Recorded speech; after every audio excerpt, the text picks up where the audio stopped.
Situ और हिमाचल किसान सभा राज्य कमेटी हिमाचल प्रदेश ने जनविरोधी केंद्रीय बजट और ऊना जिले के बाथू बाथड़ी में अवैध पटाखा फैक्ट्री में ब्लास्ट में 8 महिला मजदूरों की मौत के मुद्दे पर प्रदेश व्यापी प्रदर्शन किया। सीटू के प्रदेशाध्यक्ष विजेंद्र मेहरा ने हाल ही में पेश किए गए केंद्रीय बजट को मजदूर, किसान और आम जनता विरोधी करार दिया। उन्होंने कहा कि मनरेगा के बजट में 38,000 करोड़, मिड डे मील के बजट में 1,300 करोड़ रुपए और आंगनबाड़ी के बजट में भारी कटौती की गई। खाद्य सब्सिडी, फर्टिलाइजर सब्सिडी और अन्य सब्सिडियों में 11 से 31% की कटौती की गई, जबकि पूंजीपतियों के कॉरपोरेट टैक्स को घटाकर 15% कर दिया गया। विजेंद्र मेहरा ने कहा कि वर्तमान प्रदेश सरकार के कार्यकाल में अवैध गोरख धंधा और माफिया राज चल रहा है। मंडी के सुंदरनगर में अभी हाल ही में अवैध शराब के कारण 7 लोगों की मौत हुई। अब अवैध फैक्ट्री के कारण 8 मजदूरों को बेवजह अपनी जान गंवानी पड़ी है। उन्होंने कहा कि इससे ये स्पष्ट है कि ठेकेदारों और मालिकों को खुली छूट है। इससे आम जनता और मजदूरों का जीवन संकट में पड़ गया है और उनके जीवन की कोई गारंटी नहीं बची है। इस तरह गरीब आदमी सरकार की इस मिलीभगत के कारण अपनी जान गंवाने को मजबूर है।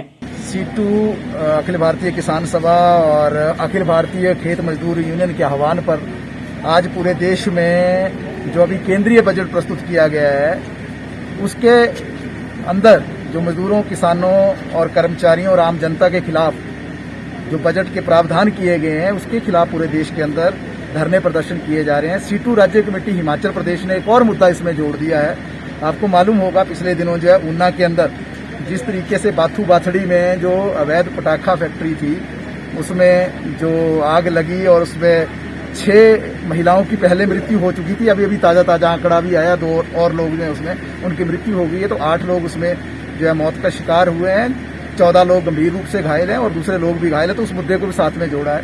वास्तव में इस बार का जो बजट प्रस्तुत किया गया है, सीटू का और अखिल भारतीय किसान सभा का ये मानना है, ये बजट पूरी तरह से जनता विरोधी बजट है। क्योंकि जिस तरीके से इस बजट के अंदर प्रावधान किए गए हैं, ये बजट नव उदारवाद का बजट है, जो सिर्फ अमीरों को फायदा पहुंचाता है, जो कॉरपोरेट टैक्स में कटौती करता है, जो अमीरों को जो है टैक्स में कटौती करता है और दूसरी ओर जो आम जनता उस पर बोझ डालता है।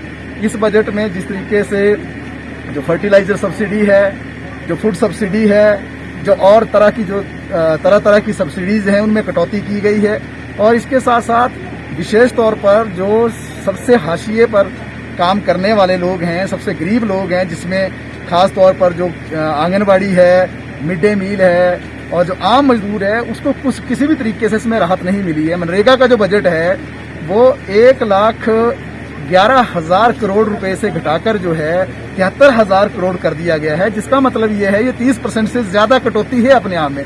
जो आम कर्मचारी को राहत मिलनी चाहिए थी, आम जनता को राहत मिलनी चाहिए थी, वो किसी तरीके से नजर नहीं आती है। तो इसके खिलाफ जो है ये बजट विरोधी, जो आम जनता विरोधी जो बजट प्रस्तुत किया गया है, उसके खिलाफ इस तरीके के धरने प्रदर्शन हो रहे हैं। और हम ये भी कहना चाहते हैं आपके माध्यम से कि ऊना के अंदर जो कुछ हुआ, जो अवैध पटाखा फैक्ट्री में लोग मारे गए, उनको जो है 25 लाख रुपए का सरकार जो मुआवजा दे, जो गंभीर रूप से घायल है उनको 20 लाख रुपए का मुआवजा दे, जो घायल है उनको 10 लाख रुपए का मुआवजा दे।